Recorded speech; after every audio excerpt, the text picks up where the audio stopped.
Hey team, how's it going? Welcome in, welcome back, and welcome to a very special kind of like pre-release review edition of our stream today, where the amazing folks over at amazing folks over at Steamforge, this is what happens when companies have a lot of S's, have sent me over a copy of Strange Light Workshop, as well as the Spectronomicon that comes with as part of their upcoming release for their Iron Kingdom setting, their new books for the Iron Kingdom setting, which are 5e compatible for you D&D nerds out there, which I know most of you are. We'll get to that in a sec, as well as all the cool stuff that's coming with. But before I hop into that, how are you guys doing? Hello. Over to Nodster, Blendini, and your Dank over in YouTube saying hi. We also have Nodster saying spoilers. If you don't want, it's not a spoiler, it's more like a little brief review, a glimpse, a taste. If you want, you can use !strange at any point in the chat as well to get a little bit of a glimpse at some of the cool stuff they're doing, including an ARG, that if you hop between a couple other videos with influencers in the space, you might get some hints, and there might be a hint on screen right now as to a little something that the agency needs your help with. In the meantime, thank you so much to everyone who subscribed as well. Oh my god, we had some hydrates. Yeah, I could do that. Cheers to you guys. Thanks for the hydration. And Sakai over in YouTube says hello. Hi! Skulter is here. We also had Skulter who resubbed for 6 months. Welcome back. Frank, I believe is how you pronounce it. Welcome in for the first time. Thanks for saying hi. And Taylor's also here, having subscribed with Prime. Thank you so much. But let me get some info to you guys. So this is all very new to me. This is very much a blind review, a blind like dive into things.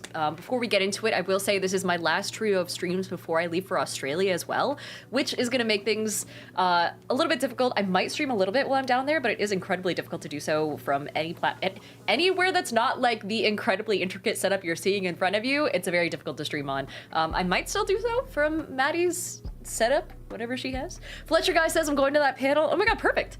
Hell yeah. In that case, I will see you there. I had a couple of people asking about a meet and greet as well. I do have one. I just got confirmed for one, I believe, on Saturday. And that is a separate day, different from the panels I'm on. So I will be there all the days though. And if you guys can't catch me at the specific meet and greet on Saturday, I will still be there. Here we are. Sorry, I'm still working on getting set up on TikTok. It's been a wild Monday. But I'll still be around on all days of the con, and you can come up and say hi and ask me for signatures and things like that. Aishi says, how was the DM the other day? It was solid. It's a chaotic group, but like in the best way, where they warned me so many times that they would go completely off the rails on things, and I went in expecting it. I was full on prepping so much stuff in town and whatnot, and in the end, they actually stuck to the story really well, and they were like, yeah, Diana, you herded us, and I was like, I guess it just made it interesting. That's what I'm hoping happened. Otherwise, they might have just been indulging me. Either way, hello, thank you so much to Drodane for the 5 gifted subs. We also had your Dank who resubbed us Prime, saying last week to catch Diana before she starts talking with an Australian accent. You know, if I start talking with an Australian accent, my roleplay is about to get so much more pretentious. I'm about to be such a good DM, you guys. But Drode, thank you so much for the gifted subs. We also had Dethan who subbed. And then, let me see something strange. I gotta get up on TikTok before I hop into things proper and do a little review. Hi, Junigma. Hello. Happy June to you as well. Yeah, welcome, you guys. So, Sculptor says Straya. Yeah, Aussie, Australia. I'm gonna be hopping around a little bit on the East Coast. The last time I went to Australia was back on the West Coast, which was a wild thing to have to do, by the way. Like moving through and doing a like 15-hour flight from LA to Australia and then immediately going another 4 hours to the opposite side of Australia is a lot of flying. There was a lot of flying going on. That being said, let's hop into it. Let me get you guys some info here real fast so I can actually let you know. That Felcher guy says Aussie, not Aussie, and then you'll fit in. Oh, good solid lesson. And let's see. Ajax says, I told you to breathe, but I got trapped in boost. I can absolutely breathe. It's mostly because I talk really fast, so it's hard for me to, if you guys have any other Australian tips, let me know. We got a week of streaming before I hop over there. It's going to be 3 days this week, so I'm streaming all 3 days if nothing goes horribly wrong, and then next week is when we start in with it, proper. Bubble Bath Pie in the Face is also here. How's it going? Welcome in, and then, yeah, I think that's all the, like, main announcements. Let me see here real fast. Yeah, perfect. Okay, I'm gonna type one thing in chat real fast because you guys have actually been given a special little link if you wanted to go through and check out Strange Light for yourself. Let me pin message for you so you guys can see it at all times while we go through the review. This won't be the whole stream, but I'm gonna go through and spend at least like a solid couple of minutes on it to give you guys a glimpse and also give myself a glimpse. This is my first genuine, honest review looking at it. This isn't a paid promotion. I'm not being paid to talk about it, so I don't have to necessarily be nice, but I am also just a nice person, and it is really cool. Let's see. Also, Hanny says, if you bring sunscreen to Australia, throw it away and get the Australian sunscreen. Yeah, I've heard your guys' sun is, like, different down there. Miriak also says I have to lead a biological monitoring thing on Wednesday. How well will I do? Or will I mess everything up and make myself look really bad? What is a biological monitoring? Is that like a sleep study sort of thing? Where they make it so that you have to, like, get hooked up to monitors? I don't think you can mess it up intentionally, right? Also, Sir Johnny, thank you so much for the subscription. Hello. But yeah, let's roll a D100 for you.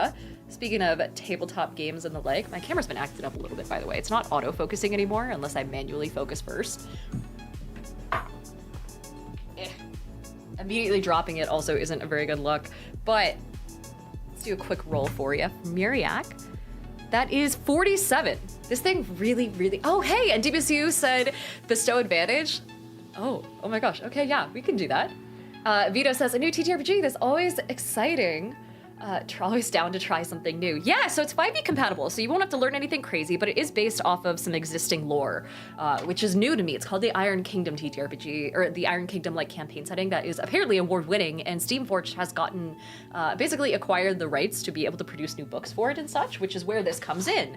And also, looks like we got a bit of a boost there. That is 61, Miriak, with your advantage, which, you know, pretty solid. Again, this thing is like, it continues going off of basic, like middle of the road numbers. So it's not super reliable, but advantage is advantage. Miriak says they'll take 61. Heck yeah. Also, your butt Dank redeemed a bardic inspiration for the first time. Ooh. I did not say, was it a D10? I can't remember what the Bardic Inspo is. But here we are, we're gonna use the special D10, the Gem Cut D10. Here we go. It has an actual name, but I forget what the actual name is. It's got some nice little facets on it, which I quite like. It makes it look like it's shining like a diamond. Let's do that inspo real fast. And that is a 5, which brings us up from 61 to 60, I can do math, 66. Not bad. My Odra says, ooh, prism. Yeah, the fancy prism.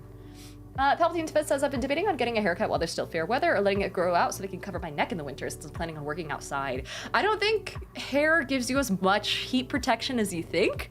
At least, maybe I just have thinner hair, but not for me. Maybe. I would also just recommend a scarf. You know, do whatever makes you happy, and bear in mind that you might be working outside a lot, but you're not gonna be outside all the time. But yeah. Let's see, Sarge says, I'm gonna be getting this and putting it in the queue of TTRPGs to play. Next is either Daggerheart or Candela Obscura. Yeah, so Candela was the first thing that came to mind when I was looking at it, right? Strange Light Workshop is, actually, let me show you guys the actual, like, media related to it, because I can only do so much when I'm sharing, like, it on camera with you guys. If you wanted to, you can use !strange to check out the challenge that they have for you all, or you can just use the link that's pinned in chat right now to head to this site yourself. But it's very much an occult horror type supplement that the way it's described seems a lot less you're gonna die than other occult horror TTRPGs. Because when you think of occult horror, you think of Call of Cthulhu, you think of Candela Obscura, and a lot of that is, hey, if you try and go up directly against this thing and try and fistfight it, you will not do well. Like, your character will suffer consequences and you will suffer side effects and it won't work. Whereas this seems like a lot more, there are still like procedures that you go through and little things that you do. There's information that you collect on what exactly you're hunting down, but it still has a stat block. You know, if it bleeds, it can die. So, Palpatine's Best says Arkham Horror. Indeed. So this is currently on pre-order. I wasn't allowed to talk about it for the longest time until I think September 5th. Also, Burrito Whisper, welcome in. Hi. And Blendini wants me to roll a d20, saying I have culinary school final coming up tomorrow, so I need to know if I'll do well or not. Ooh, yeah. Let me roll that for you real fast. The d20 that I'm using is similarly, I'm gonna fix this camera, I promise. There we go. It's similarly a gem cut d20. Don't look at my nails. I've been digging and fixing my plants all day, so they're covered in dirt. But we'll give this a quick roll. We also have an advantage from DBC saying we love food here. Honestly, if I hadn't been a zoology major and I hadn't gone into food science, I would have gone into culinary school just because it seems so cool. Also, Palpatine Smith says we have a second advantage. The advantages don't stack, but we do have, that would cancel out a disadvantage if we had one. Your Bud Dank also has another bardic inspo. So let's roll a d20 twice. The first one was a 5, second one was a 19. And then with a bardic inspo of a d10 using the same set of dice, that is a 2. So we scraped by with a 21. Not bad. Duke says Diana's a necromancer confirmed. Yeah, in celebration I decorated the space a little bit. You can see the torchlight on the raise the what are they called? Yeah, they are razor, aren't they? The razor lights in the background. There's a couple bats around. There's some secret messages hidden around. Your Bud Dag says if you do well, we need pics in the food channel in the Discord. Do please. I actually unironically love that sort of stuff. Lukic also suggested a poll for us, so you guys can vote on that once a mod gets it up. Solo Studio says you're going to Australia. Lucky. Yeah, I'm excited. I have so much work to get done before I go, but I'm hyped for it. Anyway, like I said, it's all 5e compatible, so it's, from what I'm seeing as I flip through, it's still got stat blocks, and it's not got that sort of thing where you have to do a bunch of work converting some random monster into a 5e stat block. Again, if it bleeds, it can die. It has the exact same layout that you're used to, and beyond that, it also comes with a ton of information about the actual creature itself in a very Call of Cthulhu style, where they give you newspaper clippings, known lore, descriptions of the creatures, and it's not just, hey, here's a stat block, figure out the rest yourself. Oh, there's been another hydrate. I could do that. There's also like notes in the margins being written by other investigators, and that is your role in this game, is you are investigating as part of an agency. And you and your team are exploring, according to this site, all manner of paranormal case files, from the rationally explicable to the downright bizarre. Again, this comes with the Iron Kingdoms RPG setting. I do kind of want to look at this one a little bit. Let's take a gander, because this concept is new to me. A fantasy role-playing game published by Privateer. Ooh, there we go. Published by Privateer Press ages ago for a D20 system, and then it switched into something a little bit more custom. Privateer Press successfully kickstarted a new version based on Dungeons & Dragons 5e. Yeah, that's us! And then, let's see. So it looks like it comes with its own races, its own species. So it's like properly something you could, in theory, since they still have dwarves and elves and things like that, you could drag and drop it into your existing campaign setting if you don't want to do it entirely like as a custom setting. And then the other books that have already been published by Steamforged are all listed here. So you have, I'm not going to go into these because I don't have them, and it's, you know, but if you wanted to, you could look at it yourself. They have a Monsternomicon, the Monsternomicon Lost Pages. It's a lot more of a modern setting, right? So if you're like, I still like fantasy, I still like the fantastical concepts of a world, and the not it just straight up being, you know, 1960s USA or whatever, and you want magic to be involved and the supernatural to be involved and still plausible and fit in well and meet you in the middle with regards to your love for fantasy, this seems like a really solid onboarding point. The book itself, at first glance, also really pretty. This is a very gorgeous set of art. I really like it. The entirety of the book from the inside throughout has helper text. I will say the font itself isn't the easiest to read because a lot of it is like that the typewriter font, but at the same time, the distribution of like little bits and pieces here and there, tables that look to be on a different background, you know, little photographs that are paper clipped on, right? It's very easy to like kind of navigate through this book, which that's not something that a lot of reviewers talk about, is the layout of a book itself being incredibly important, especially, you know, just the little immersion details, like the fact that it says, hey, on these pages specifically, hold on. The fact that it says do not staple. at the top of some of these pages. That is the most, like, some of the most immersive, you didn't have to go that far and take that step with your game design, but you did and I love it sort of thing I've ever seen from a book. Joey says hello from Australia. Hey Joey, welcome in. And Vito says it sounds like a Supernatural style game I've been waiting for something like this. I'm sold. Yeah, let's go through the book itself as well, because I know especially when it comes to 5e, a lot of people are seeking new classes and new subclasses. Am I slightly fuzzy? There we go. Lord Drunken Badger, hello, hello. Uncreative says serif font. Yeah, I believe so. Whatever comes from a typewriter, right? I still like it. Again, immersion is my big thing. But, oh, okay, the introduction. After you get past that, chapter 1 comes with a history of the Iron Kingdoms. So you don't have to know anything about the Iron Kingdoms going in. Thank God. Again, I didn't know much about it, but it looks like, yeah, an unforgettable adventure in a world where technology and magic collide. So again, that middle ground. But it gives you information about, you know, brief history, the different areas, life in the Iron Kingdoms, nation of the Iron Kingdoms, and then what the Strange Light Workshop actually is. The Strange Light Workshop being on page 66. Let's take a look here, chat. Watch me flip pages for a second, chat. There we go. Yeah, the Strange Light Workshop is a private institute that investigates and resolves incidents of occult phenomenon. Most often, the services of the Strange Light Workshop are contracted for a price, but the organization sometimes conducts its own investigations and may do pro bono work if there's a high chance of getting rare information of interest. There it talks about the founder. It gives you a whole timeline of the workshop, with a copy stain and everything, of the workshop's existence and the fact that it, like, you know, the founder, when they were born and all that. It says where it's mostly active, how it was founded. Oh, cool. It gives you all the lore you need. This is solid. This is solid work.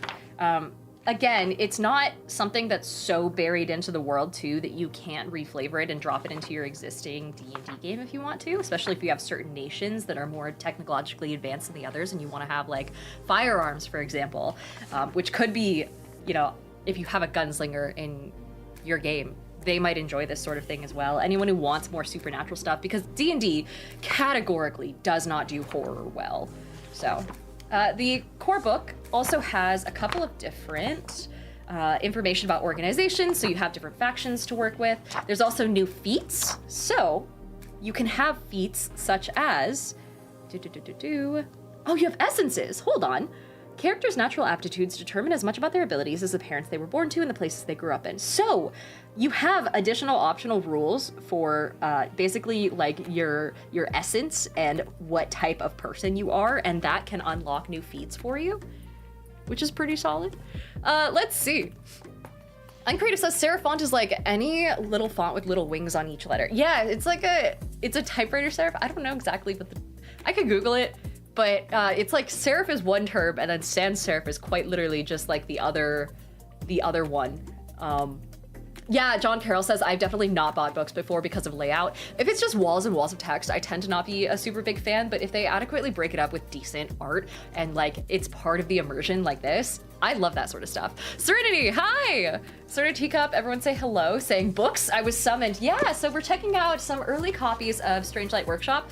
The lovely people at Steamforge gifted us the main book and then the Spectronomicon. It's 5e, but if you mix fantasy and technology, and then also make it so that you're part of an occult investigation unit that is set in the Iron Kingdom setting.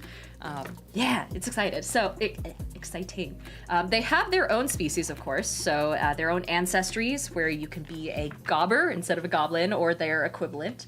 And it also talks about not just, like, what that species does within the context of the world, but also within the context of the Strange Light Workshop. Like, if you're one of these player characters, and also you work within the Strange Light Workshop, and you're one of the agents, it tells you what, you know, your typical role is and what your typical role takes on. It represents an opportunity for gobbers to earn a more generous wage than many of their fellow compatriots who usually have to settle for lower paying jobs elsewhere. It talks about, like, the variants on elves and orcs and things like that. Trollkin is an option. So there's a bunch of species options as well. And of course, because it's D&D and a D&D compatible supplement, they also have their own species. So, Serity says, I need this game. Oh my gosh. It's really cool so far. I really like it. Yeah, John Carroll says the serif is the little tag on the end of the curves of the S.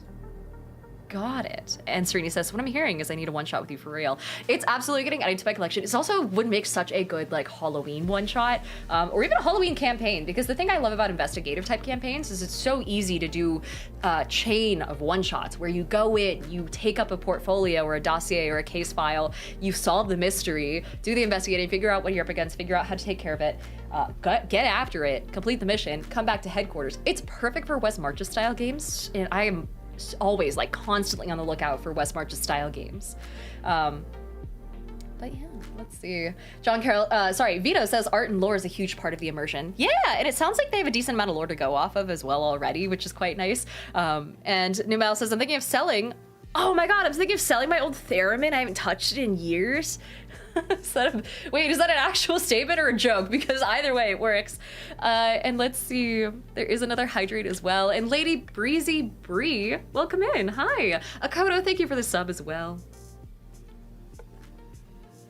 And Sereni says, I've been working on a cutesy fairground mystery cozy D&D one-shot, but it's definitely hard to take a one-shot when you've barely played.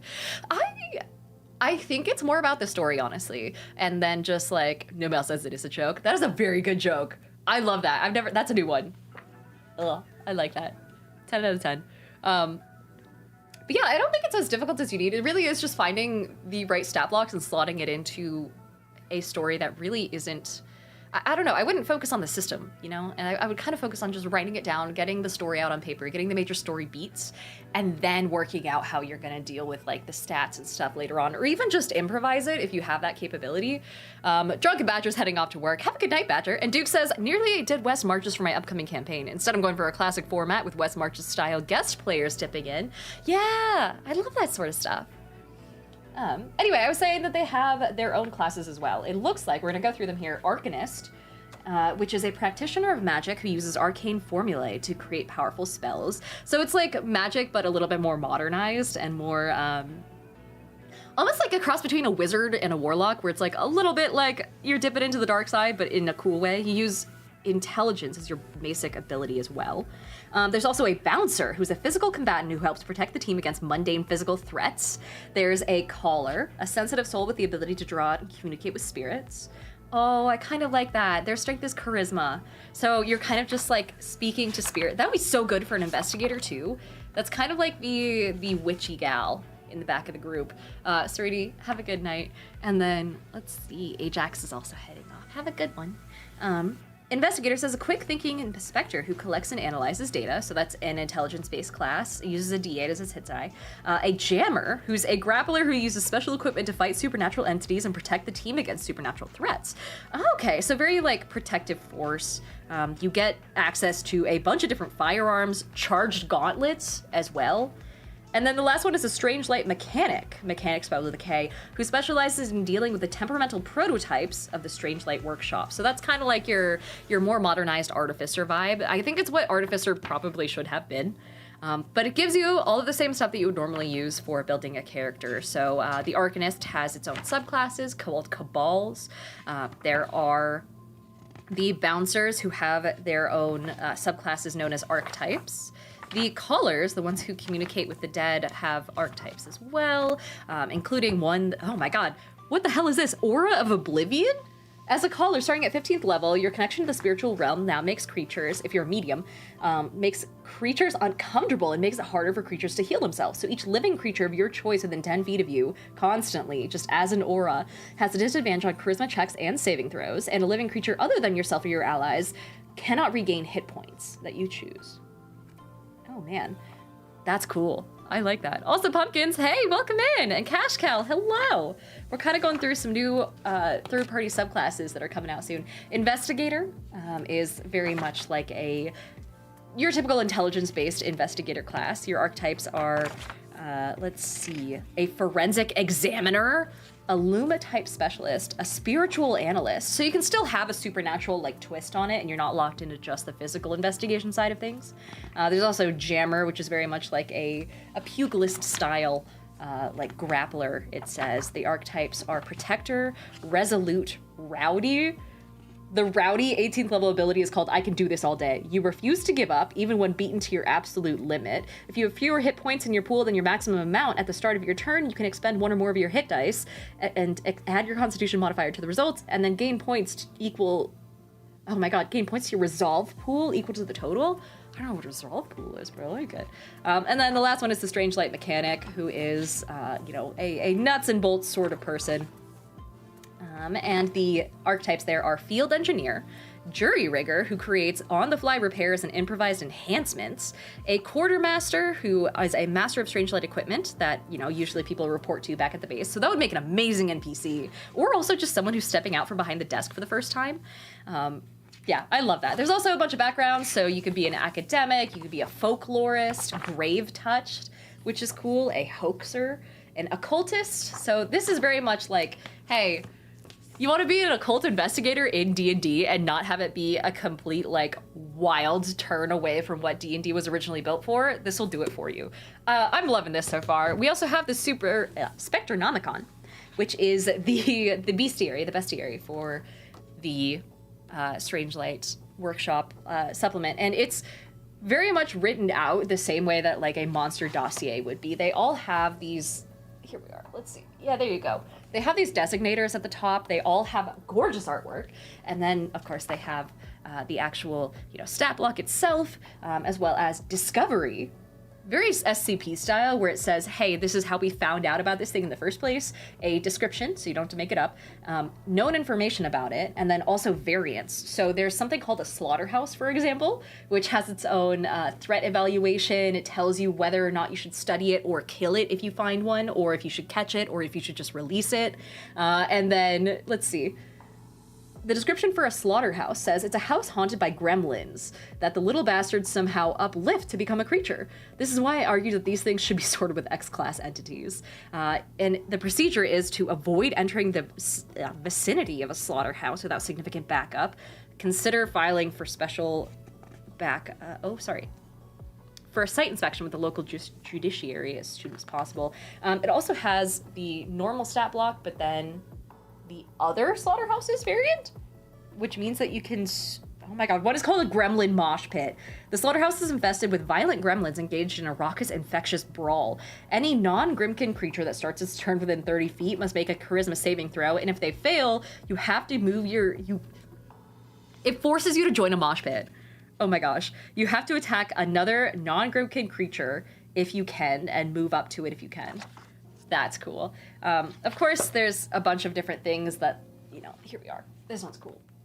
That vary in scale and intensity. And I just really like the concept of the workshop telling you whether to catch it, kill it, study it, or release it upon finding it. So, especially because then that kind of brings into question what a morality system within the Strange Light Workshop's, ranks would be. And if you continue to defy orders, if you're that kind of agent, how is that going to affect the campaign as you continue on? So, super cool. Let's see. Yeah, Matthew Bush says, I saw a great piece of advice where for the first 5 levels, you don't need a fleshed out character arc, just some cool jobs. Yeah, it's just what have you done in the past that made you pick up a pitchfork and wield it with a slightly different grip to use it as a weapon as opposed to a tool for the first time? It could be a very small story. If you have a folk hero background, I'd say that's really the only one that you really need, an existing, intense story for. But beyond that, a job is pretty much all the ones that are in here, and they're really solid. One of them is, let me find it. I saw one that caught my eye. The folklorist. There we go. You may have grown up in a small village at the edges of civilization, or were simply a trader or a traveler passing through, but still, you witnessed the supernatural forces at work that lurked within the wilderness. Despite their pretense of worship to Moro or Menoth, the locals harbored darker beliefs, and it was through luck, grit, and determination that you escaped foul harvest that the locals brought as they offered up sacrifices to the ancient spirit of the lands. So, you're basically an expert in local folklores. You escaped your hometown, and that's a solid starting point in and of itself. It gives you so many tools to work off of. What hometown, or what town were you passing through, whose harvest you escaped, what was your relationship to the people in there like? Would you go back? What were they worshiping? You know, what exactly is your relationship to that thing that they were worshiping, and what do you do with your knowledge now that you have it? Newberg, welcome in. Same with Algorithm and Crawlfinger. Hello. And Duke says, seems like a premise where you could give the players beastiary access and let them spend a bonus action to look it up, then have fights need more info to exploit weaknesses, etc. Yeah, so I think that would fit in really well with what people have always imagined an investigator class to be, and they've finally, like, these guys have finally done it and created one that seems to be, you know, obviously intelligence-based, but hopefully gives you a solid amount of actual, you know, classified info on the creature. And especially being the fact that every single monster in here appears to have art, that alone makes it so nice on me as a GM, not having to look it up separately and be like, okay, this is what it looks like. Because at least in the old monster manual, there were a lot of creatures in there that just didn't have any descriptions or any art, and that always kind of bothered me as a person who loves lore, personally. So anyway, I think that kind of wraps up our initial review. Thank you so much to the folks over at the folks over at Steamforge, who are working in the realm of Strangelight, for sending this along and giving me a quick sneak peek, a little bit of a glimpse. Again, if you guys happen to look at other people's videos and other people's reviews, !strange in chat will give you a link that may or may not take you somewhere a little bit special, that you might need some hidden things to help out with, some hidden letters, a little bit of an ARG for you. But in the meantime, that's a quick and dirty, honest review.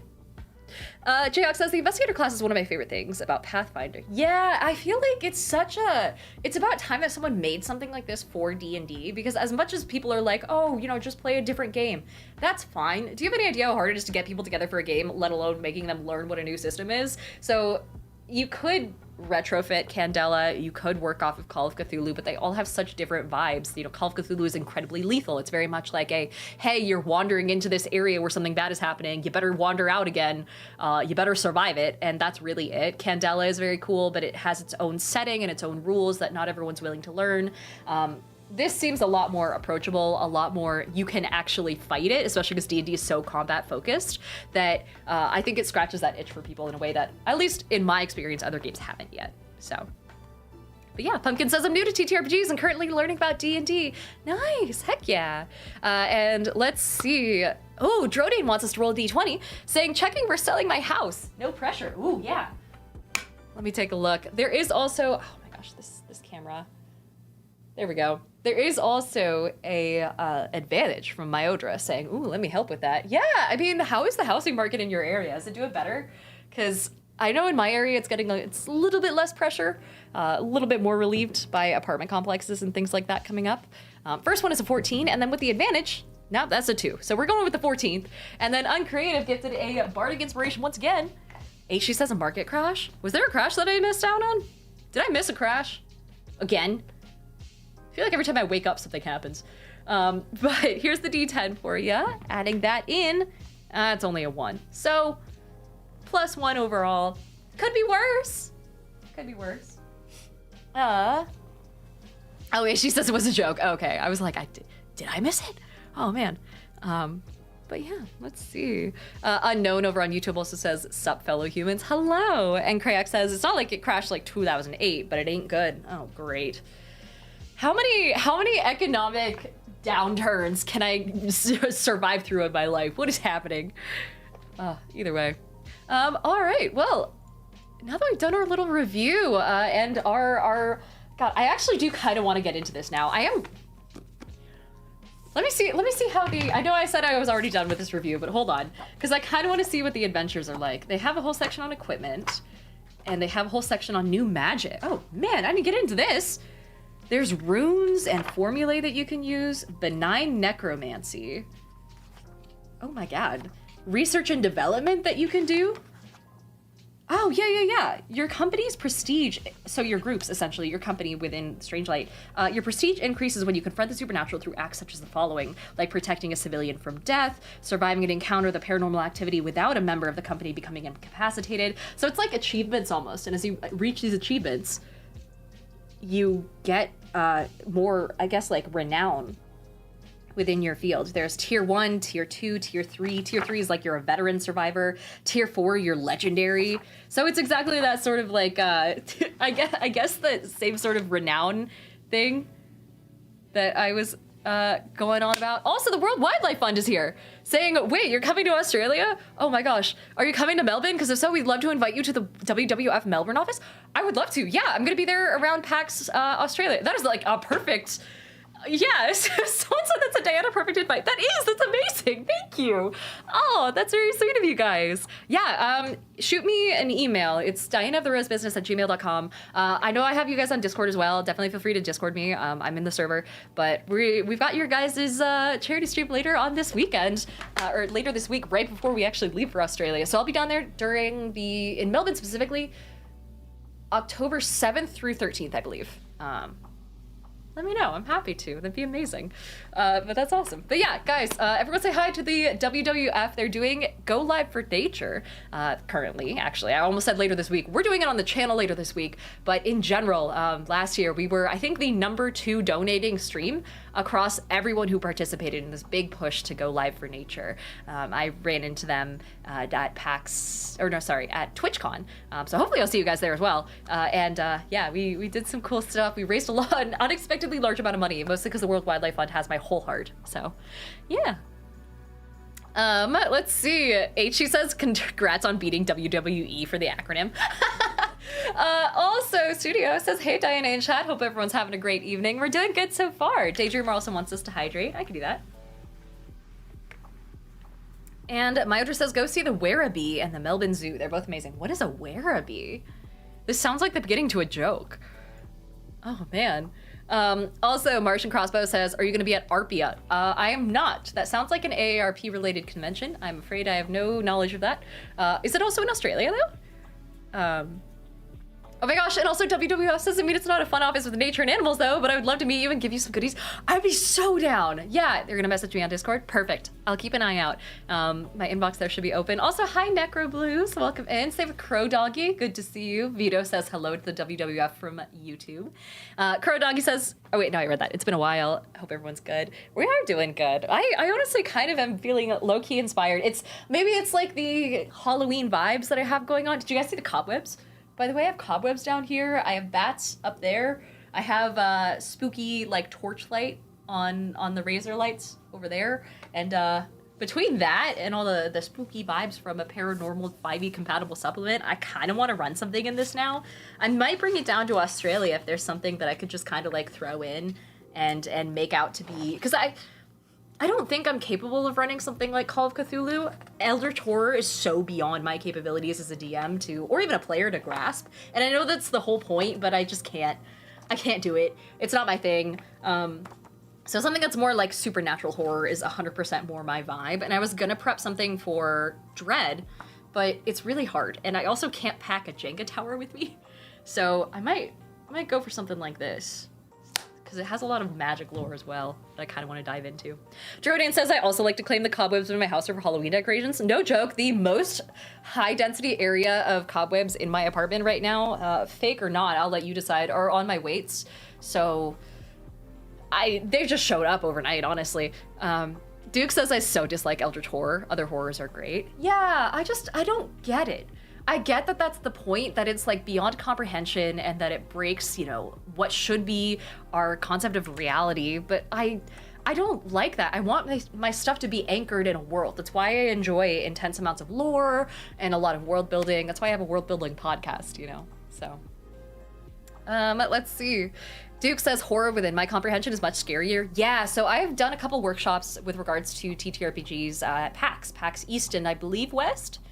No, it would have been PAX East and Gen Con, where I was working with the Storyteller Squad and talking about how to do horror effectively. And the best way, in my experience, to do horror that is genuinely viscerally terrifying is to make it human and have, in some ways, human interference in whatever's going on, whether or not it's supernatural, whether or not it's just a beast, but having humans that are on that thing's side, that are taking actions that you wouldn't expect a person of your morality to do and kind of diving into the moral grayness of it. Oh, HT says the spiders are getting gains. Let's see. Fushigi says that's the exact reason I only play Cult and Vampire the Masquerade. I've never played anything outside of those. Yeah, Cult is really intense. Cult is the sort of thing that is like the final boss of safety tools and making sure that you know exactly what you're doing. But yeah, that's one of my favorite things ever. I honestly want to run it, but it's hard to find a group for Cult. And I know people say it's hard to find a group for anything. Cult, they're being so real about it. Duke says a bit of body horror driven by a human is great. Yeah! Crow Doggy says, I'm an entire Eldritch Horror cult in my LARP. Or I'm in an Eldritch Horror cult in my LARP. It actually works really well. I feel like it'd be fun to be part of an Eldritch Horror cult.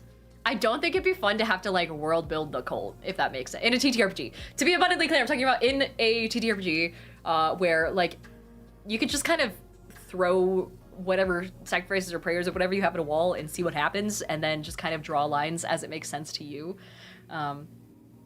Yeah, so Yerbud Dank says, my understanding of Eldritch Horror isn't that you don't comprehend it, it's for that a brief moment you do. You understand something so much bigger than yourself and then are thrust back into your own reality with the knowledge that for a brief moment you were more. Like an ant understanding advanced engineering and then being forced back into the mindset of an ant. But how do you roleplay that though? That's my thing, is how do I make that experience happen for players? I can't, not easily. I can make, at least me personally, I'm talking about me explicitly as a GM, I know my limits. It's right there. That is the limit. That exact paragraph you just said states it so well. Yeah, I don't know. I can do things that I can describe, and that sort of stuff is, again, I'm not a smart person. I can barely comprehend what I comprehend. Having to go one step above that and be like, yeah, here's something incomprehensible that I'm going to describe for you. And I don't like the hand waviness of it being like, oh, you see, you know, your birth and your death at the same time over and over again, and every possible choice you could have made throughout your life, and then in a blink you're back into your normal body. I could do that, but that seems too hand wavy, you know. Let's see. Fushigi says I would gladly be a player as long as I can finally play a blind character. So playing characters with disabilities is a very, like, I've seen it happen where I played I GM'd for a person who, most of the time I find that one of two things happens. Either they don't do it justice or they instantly regret it and then try and find a way in game to go about getting rid of that particular, you know, like drawback. It happened to me once where a player character I was working with, this is their first time at my table, and they go, hey, I've really wanted to play this character who is can't speak, and only ever, you know, they didn't used to be mute, they magically got transformed a certain way that you know, they lost their voice, and they were just writing things down as a way of communicating with the players, and that was part of their magic. They would tear paper, they would draw symbols on paper, tear it and throw it, and that would cause the magic to appear. And I was like, you can do that, that's totally fine. I'm gonna ask you to do two things. I'm gonna ask you to, first of all, research you know, the actual, you know, capabilities of mute people. I have common sign language, so it's fine. You can sign language with people.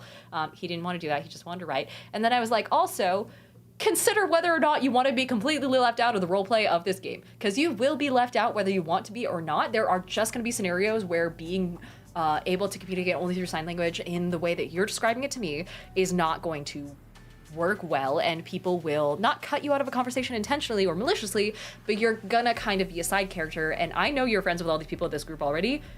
You're gonna want to actually roleplay with them. And he was like, no, it's fine, it's fine. Cut to like maybe 2 months later, he was like, guys, I really like roleplaying with y'all, and I wish I could do it more, and I regret being mute now. And I'm like, I fucking told you, dude. So yeah. With blind characters, I think I've seen it done in a really solid way before, where someone made their familiar constantly being they were constantly channeling their vision and hearing through their familiar. I think it was a hummingbird in Critical Role, actually, which was such a cool idea. And something like that, where it doesn't actually cause any inhibitions if done in a certain way, or it has possible advantages that kind of balance it out. So that way you're not kicking yourself down the road for making that choice. And of course, being respectful to people who actually have these certain disabilities. So you do have to do research on that front. At least for an AP, at the very least, you have to do due diligence. And a lot of people aren't willing to do that. So, yeah, Malevolent Mess says Shakasta, I believe his name was. Yeah, something like that. And also, Dracodia says, I love including disability-led characters in my games, like, or disabled characters in my games. Like, I have an NPC that has a mimic that functions as his wheelchair. Yeah, that sort of stuff is cool. And then it comes with, like, a positive side. It comes with the like, very realistic, you know, interpretation of how people would find a way to continue on and not just have it be a complete detriment. Split the Party TV, hey, welcome in. Saying, how is everyone? Good to see you. I also had someone in TikTok ask, Diana, would you ever DM a Cyberpunk Red game? Probably not. I don't like DMing games that take place in like modern settings, like present day or futuristic settings. It's just not my thing. I'm way more of like a fantasy girly. Like, I think this is probably where I would draw the line. Like, this is as far as I go technology wise with guns and you know, gears and that sort of thing. Almost like steampunk is kind of where I'm at. I don't go much more beyond that just because I don't like it. I don't know. It's just never been my vibe, never been my aesthetic. Temporalis says, taking the aesthetic without telling an authentic story about that culture is kind of not cool or interesting, though. Right, so that's what I'm saying, is you have to do your research and you have to make sure that the way that you're using the character is respectful to people who actually have that disability and not just like throwing your character in a wheelchair and calling it good. Yeah, same vibe. Pumpkin says, I hope everyone has a great rest of stream. Have to get ready for work. Yeah, of course. Have a good stream. And Chill Day says, Diana, can I get your thoughts on my BBEG? Absolutely. Also, Hustbus, hi. Saying, hi, I'm a new fan. Have you ever ran or played Descent into Avernus? And what are your thoughts on it? Ooh, I haven't run it yet. I have it.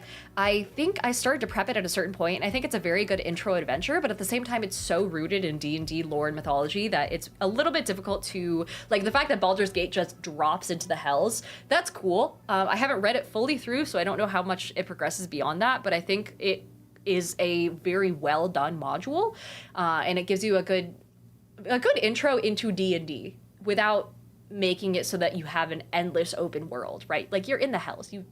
You have a pretty limited space that you can traverse. But then, what was I gonna say? Chat, what was I gonna say? Read my mind. Oh, sorry, El Terrell, that's it. I'm thinking of the references. So I'm playing Curse of Strahd right now, and we came from, in that game, Baldur's Gate gets yeeted into Barovia, and so I got that mixed up with El Terrell falling into Avernus. There we go. It's titled Baldur's Gate because it's a prequel to Baldur's Gate 3. Yeah. But well, isn't it also Baldur's Gate Descent into Avernus it's the lead up into, oh god, not Tyrion of Dragons, but there's another module unrelated to Baldur's Gate 3. I thought that it was related to, I don't know. All the books are way down there and I have bad eyesight.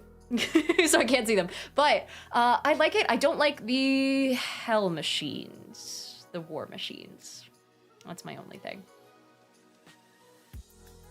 Yeah. Yerba Dink says, I just spent the last few minutes writing out how I'd like to do Eldritch Horror, but it'd be a wall of text that would take too much chat space, so I'll put it in the Discord if anyone's interested. That'd be cool. Yeah, I think that fills a gap that I can't fill. Also, Jax Frost over on YouTube says, I just got my tickets to Melbourne. Can't wait to see you at PAX. Yeah, hell yeah, I'll see you there.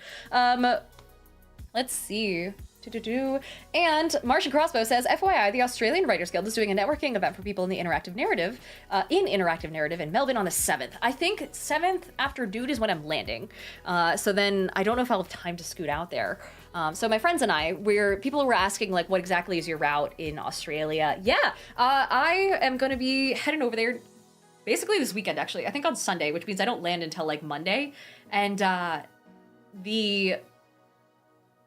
the plan is spend basically like 17 hours straight in the air, give or take. It could be between 15 and 17, I forget. It depends on the rotation of the Earth and all that. And I'm going to be spending the entire weekend on the plane. I'm going to land, and I'm going to be in Adelaide until the 6th or 7th. After that, it's me, Kiki, James, by the way, all coming over from LA and heading over to Australia. And then we're going to meet Maddie in Adelaide. We're going to hang out with her for a little bit, her and her family. And then we're going to all head to PAX together. So all four of us are going to hop on a plane and then head to Melbourne. We're going to get there early so that way we can hang with our local friends. So, for example, Odie and Lav from the Worlds Apart podcast, some of my D&D friends who I play my Thursday 1 a.m. game with. We're all going to be there, and so we'll do some game nights. We'll wander around. Yeah, I like it. Franco the Guy says, I'm a DM thinking about a Curse of Strahd campaign. Is it worth it if you're not the biggest horror fan? It depends on what you are a fan of. So Curse of Strahd has a little bit of almost like, I don't want to say political strife, but a little bit of like political strife in that you have to deal with a community that is under the thumb of functionally a dictator in Barovia. And that is actually a very heavy theme in the game. It does require adjustment. There are some old racist themes that you do have to play with and kind of like switch out for more, you know, it's an incredibly old game that has some very racist ideas that you're going to want to make sure you pinpoint and switch up or switch out before you get started on it.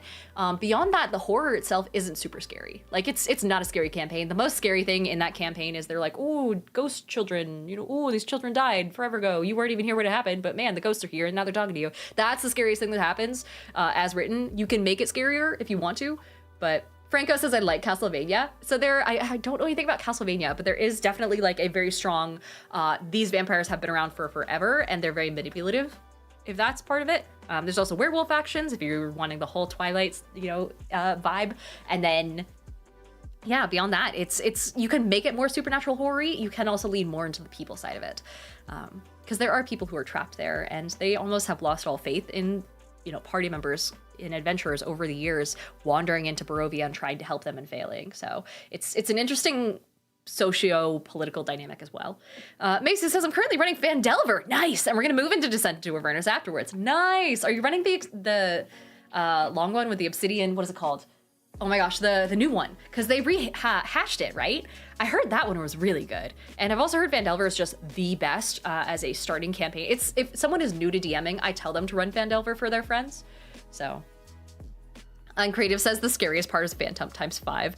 And Uncreative says a ghost type Pokemon, basically. Yeah, so it's like, it's not really scary. There's not much that's described as scary, but also D&D, for the most part, is not, it's not decent at horror in the way that, you know, like vampires and werewolves and things like that are portrayed to be. Like, it's not, vampires aren't scary because they suck your blood. They're scary because of the humanity of it. So they do Strahd very well, but like other things, it could be worked on. I've worked on it a little bit. But yeah. Let's see.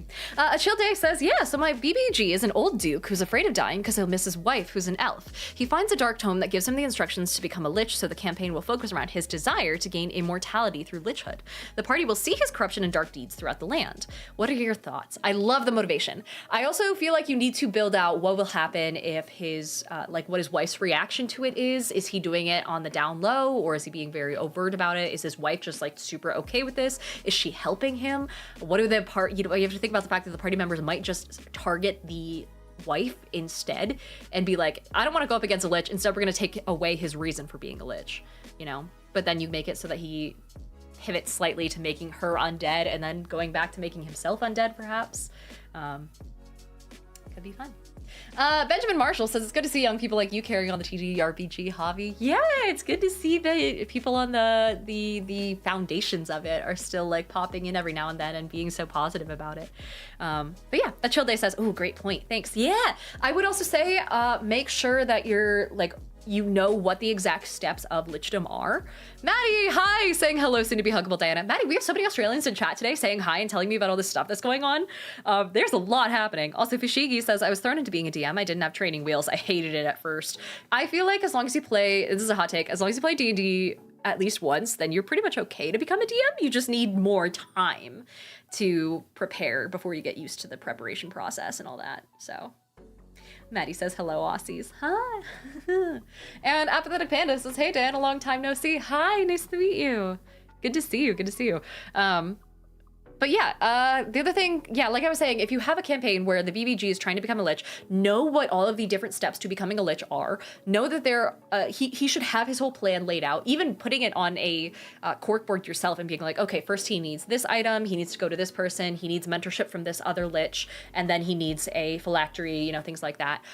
Make sure you know what the steps are. Make sure he has backup plans for those steps when the party disrupts it, and make sure the party has a way of knowing what those steps are and what his potential routes could be, so they can at some point halfway through the campaign or whatever feel like they have an advantage and try and cut him off at the pass. So mental, oh my god, I'm gonna sneeze. No, we're good. Mentat Muse says, also after reading Van Richten's descriptions of the other domains of Dread, I kind of want to run so many of those more than Barovia. Yeah, so that's the other thing, is the other domains of Dread play on so many different parts of horror. Very specifically, like it even calls out, hey, this domain is good for body horror, this domain is good for eldritch horror, this is cosmic horror. And then you have one for basically every type of horror. So it can way more quickly and more easily suit whatever your party is seeking, vibes wise. And I liked Van Richten's. I feel like it needed more information and more, I don't know. I kind of wish there was like one of those for every of the domains of dread.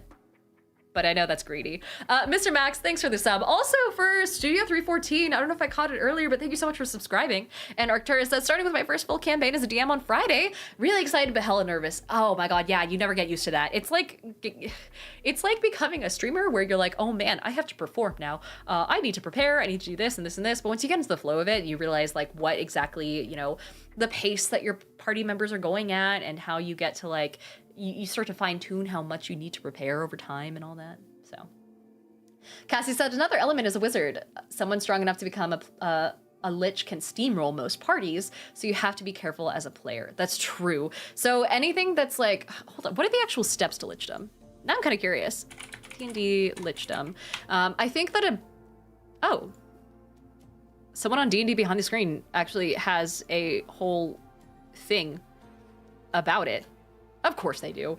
The community is amazing. But yeah, it looks like someone has a whole template for how you would create a lich as well. Varying lich abilities. Let me put this in chat for you, so that way you don't have to find it yourself. But I always trust anyone on Reddit because I just assume they always know more than me. But yeah, there's different options for 5e. Is this 5e revised? Oh, weird. Yeah, so they kind of have to be powerful from the get-go. The CR is 21 for these guys. And let's see. Usually it's a wizard, could also be a sorcerer, warlock, or cleric. What if it's an archfey warlock? Wait, no, archfey warlocks gain immortality after a time, don't they? I don't know. But either way, I would kind of take a look at these, break it down into steps the way that Redditor seems to have already done, and make sure that you're building your campaign pace around those steps.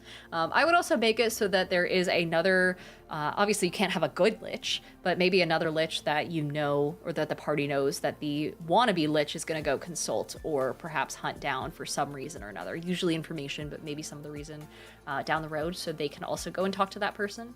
Mythological Misfits, hi, welcome in!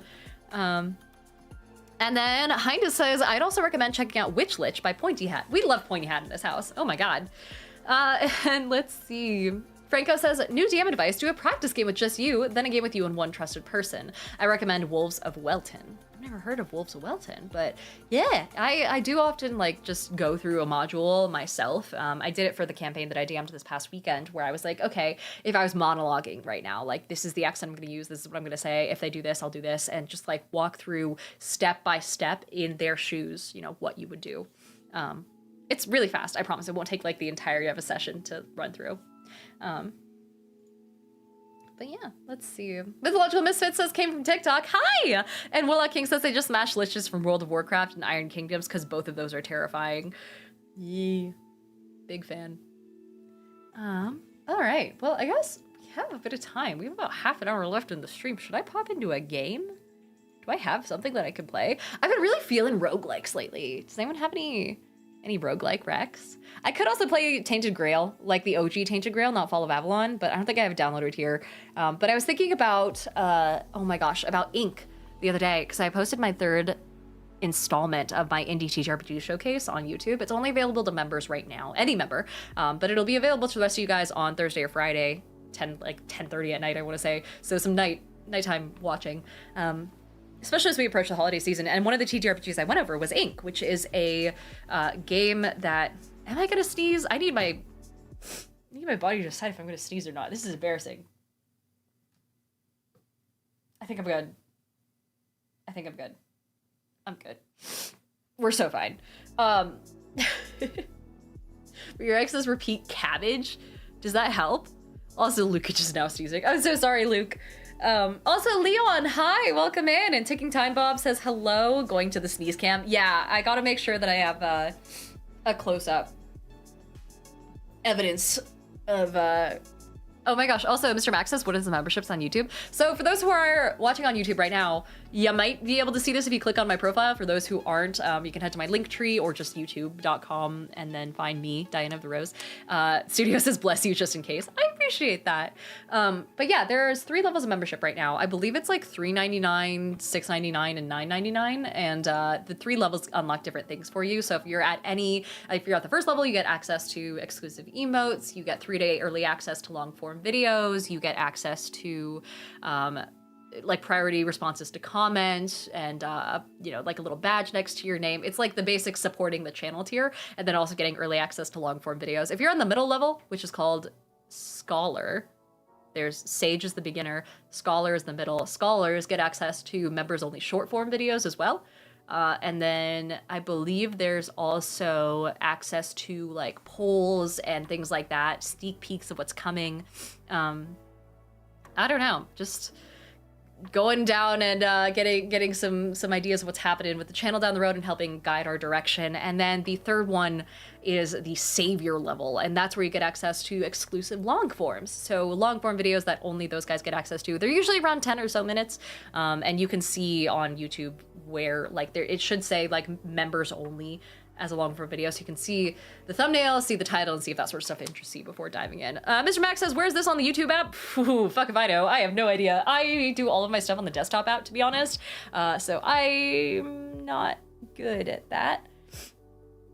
Whoops. Warlock King says, make a set of Devil Power Rangers, 1 for each layer. Dude, that'd be so funny. Oh my god.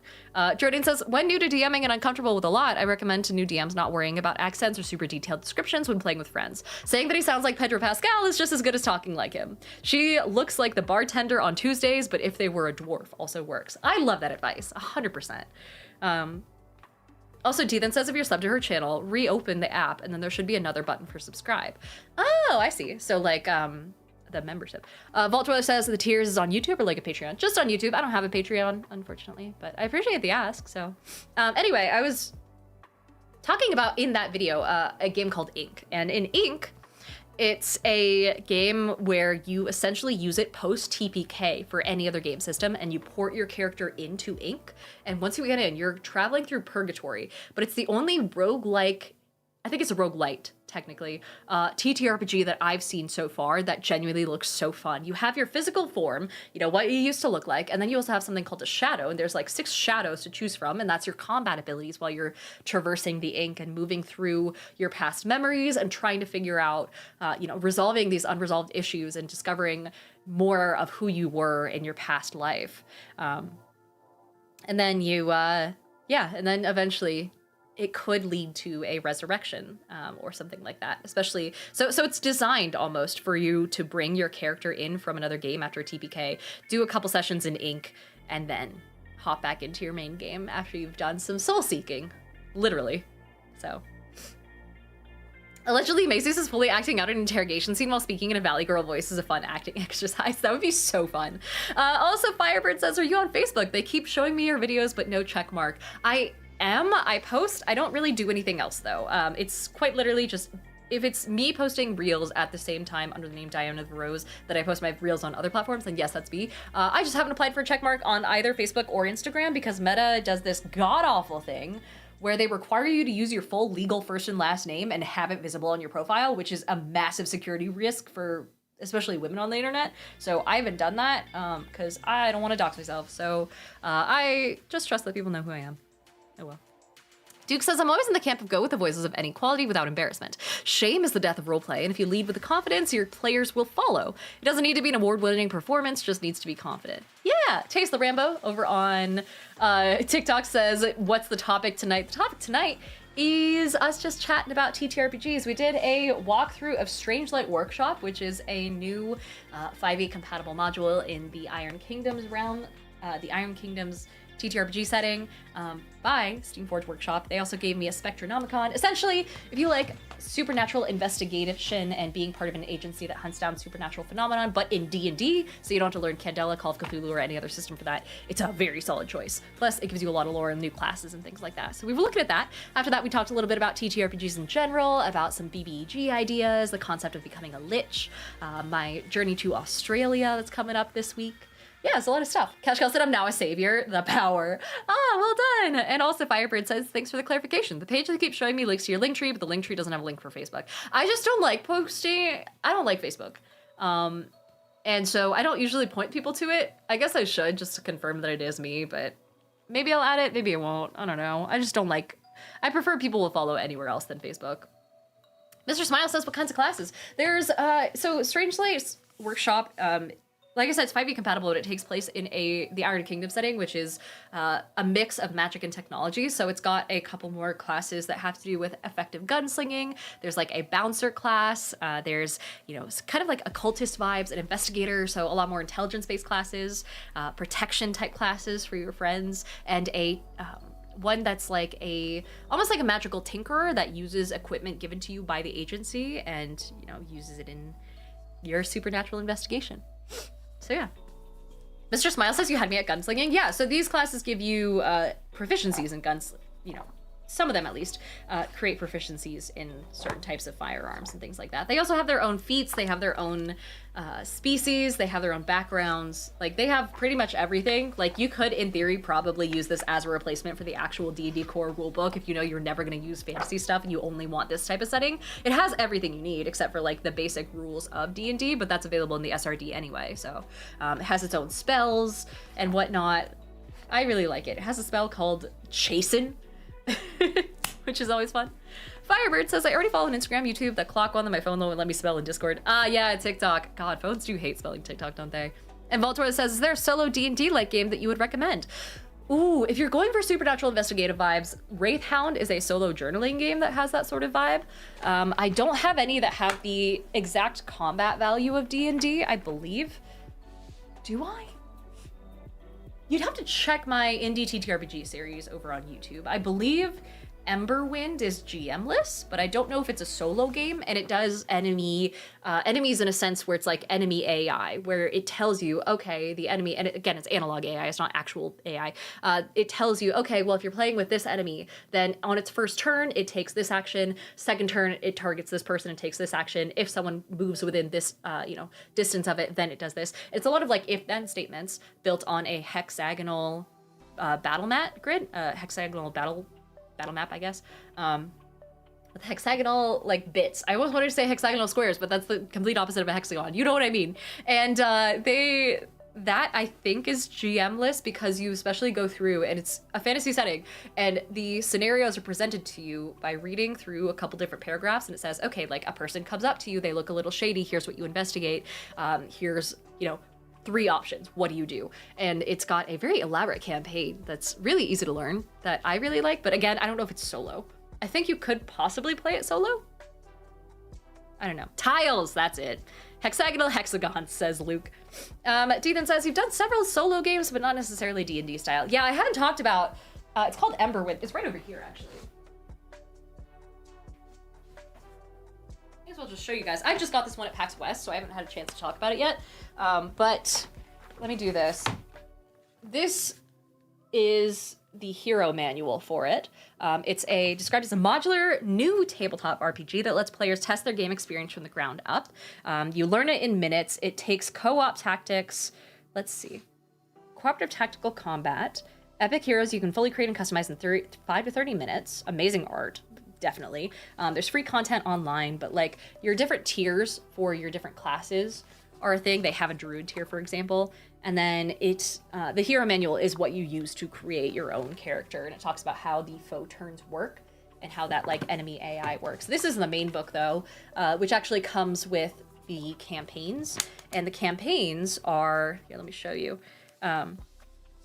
Like this, right? Where you go through, it presents you with the scenario, you pick an option, and then it tells you, like, after you've chosen, then go to this page and read this outcome. And so it's very much like a choose your own adventure TTRPG that I really want to dive into, but I don't think it's solo, unfortunately. Mr. Max says there was also that Ohio game. Yeah, The Darkness at the Brink of Ohio. I actually got a physical copy of that at PAX West as well. The Darkness at the Brink of Ohio. Hi, Pure? PWN21, hi, hello, welcome in. It's available now, it's like a $15 game. It is a solo journaling game though, and it doesn't have fantasy aspects, and it's not a class-based game, the same way that D&D is if you're looking for more D&D stuff. What it is a horror experience that comes with its own soundtrack. So you follow along, you do horror journaling in response to a bunch of prompts that is, following along with an audio prompt that is built like a radio show. So you pop in some earbuds, you set the scene, you lower the lights in your room, you sit down with a journal and with the book itself, and you follow along with the soundtrack, and it plays music, you hear a radio host talking to you, and then strange things start to happen. It does have a lot of like content warnings that come with it. I did a Let's Play of it a little while ago, back before it first came out, and yeah, it's really cool. It's like, it's pretty much Eldritch Horror, essentially, as a solo game. A Simple Bagel says, okay, normally I miss your streams, but I was able to pop in today. I want to say thank you, though, because my friends and I all want to play, but none of us have ever played. So I've been trying to learn so that I can help teach them, and your content has been helping so much. Oh my god!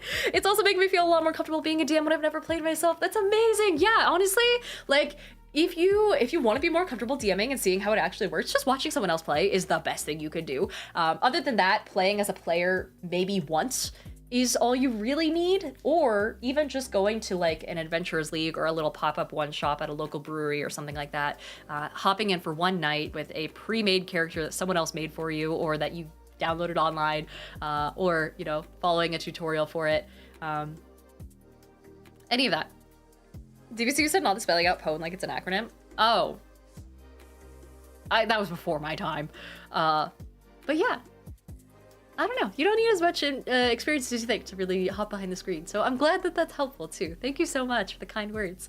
I also have Robert Ross over on YouTube saying, hello again. Still proud of your generation's direction of D&D. I love what y'all are doing. I'm a 30-year veteran of the game. Holy shit. And I really like where it's going. I'm so glad.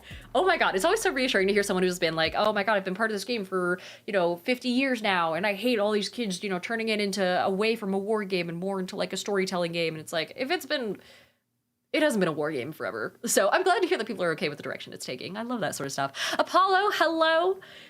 There's also, let's see. People are talking about elves in WoW, saying, what race should I play on this World of Warcraft private server? Oh no, what are the races?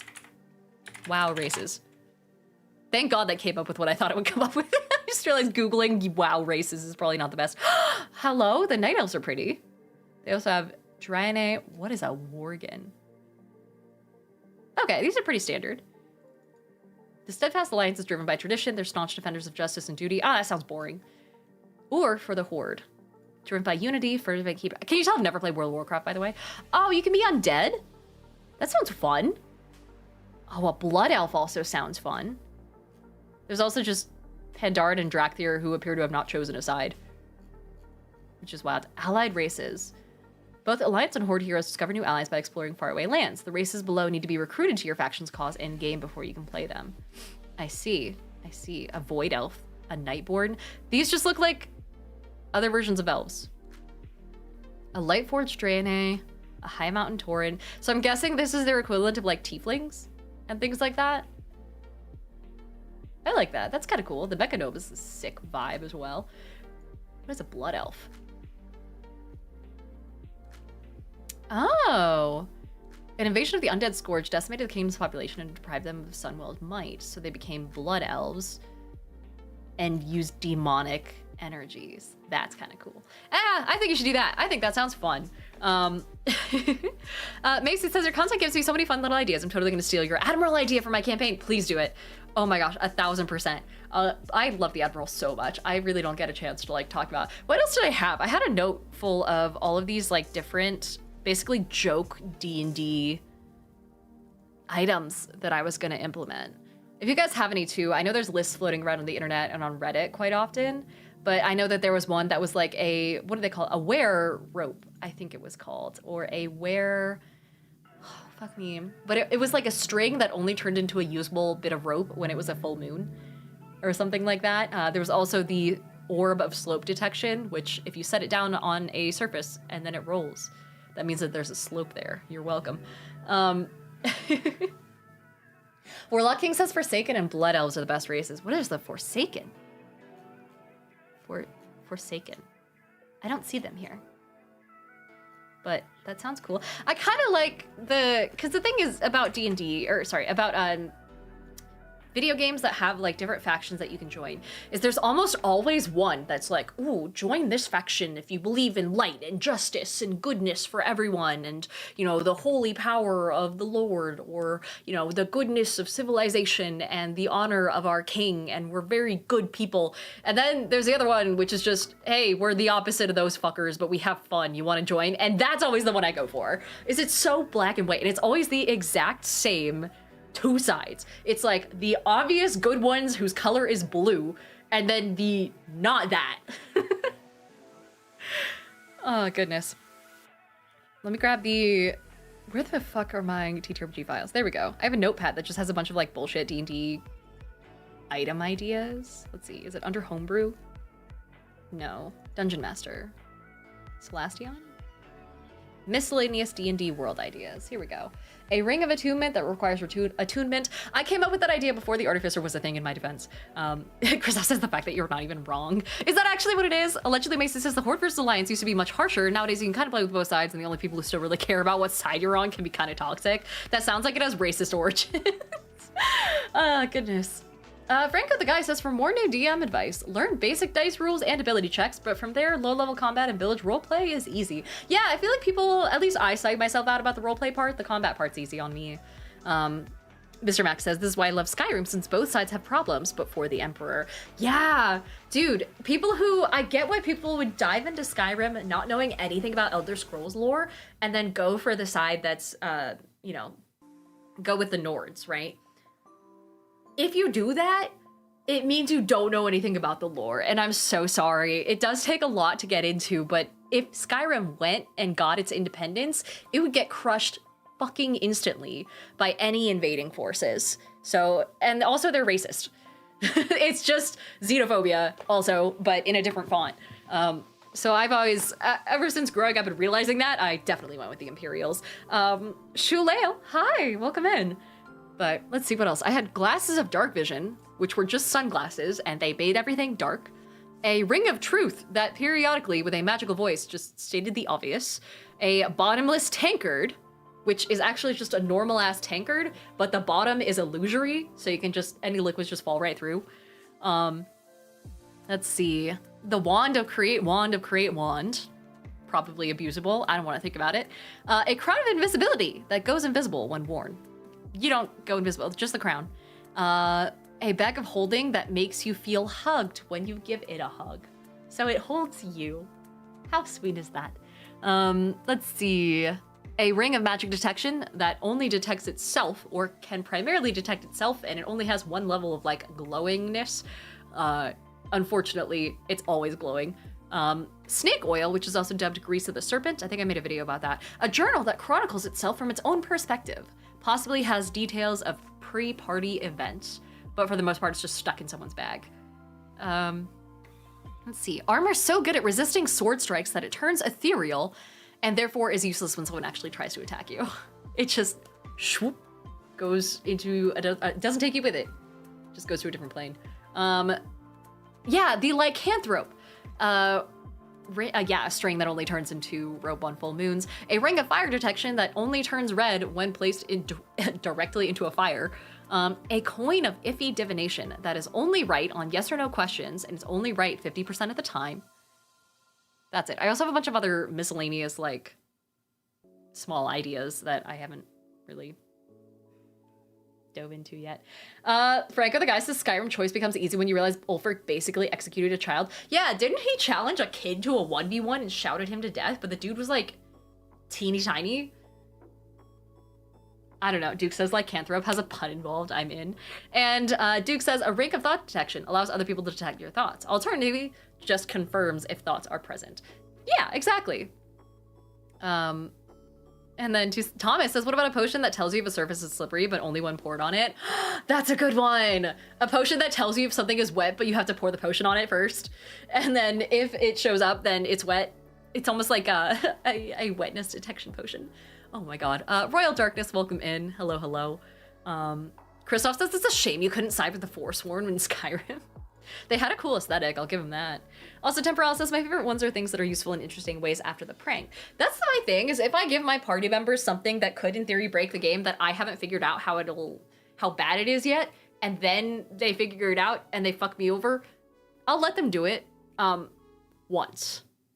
After that, they're on probation, and then also every BBEG also gets that item and uses the exact same exploit. You know, I don't take away silvery barbs or anything like that too much in the realm of things that are just in game. I make it so that, you know, if you can use it, sure, go for it. So can I. Fishigi says, wait, a crown that goes invisible but not you is an incredible troll item. It's giving like the Emperor's New Clothes, honestly. Cassie also says, what I think would be fun is instead of returning a returning hammer or axe, just have it be a rock. Yeah, I'm here for it. Why did I just get a text from Sachi that says gay? Oh, I thought she'd popped into stream at some point and was just like, queer, and didn't tell me. She sent me something else. Duke says, I know my players well enough to not introduce a wetness detection potion. That's jokes for a full half session minimum. That's the best! You should do it! Oh my god, can you imagine that being as a way of hitting on another party member by just being like dabbing it on yourself and being like, hey, can you help me check if I'm wet or whatever? And then the other person just doesn't get it. And is like, yeah, obviously you use the potion. The potion's junk. Fucking focus. Let's see. Allegedly, Macy says a ring of empathic projection. Oh, it's a mood ring. Oh, empathetic protection. Dude, projection. I'm here for that. I think that'd be fun. DBC said, I like the ring, but as a stick with the toggle function. You give them effectively a flashlight, but they have to figure out if the magic item is detecting itself. And that can take a couple sessions. That'd be kind of cool. I'd be super down for that. All right, well, we're out of time. It's about 6:30, which means I've got to skedaddle. I've got some emails to send. I got some work to get back to, but I appreciate you guys all being here. Thank you so much for hanging out today.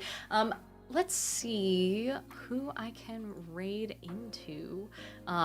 For those who are here and who helped me review Strangelight, thank you all so much for helping watch and you know, weighing in as I was weighing in.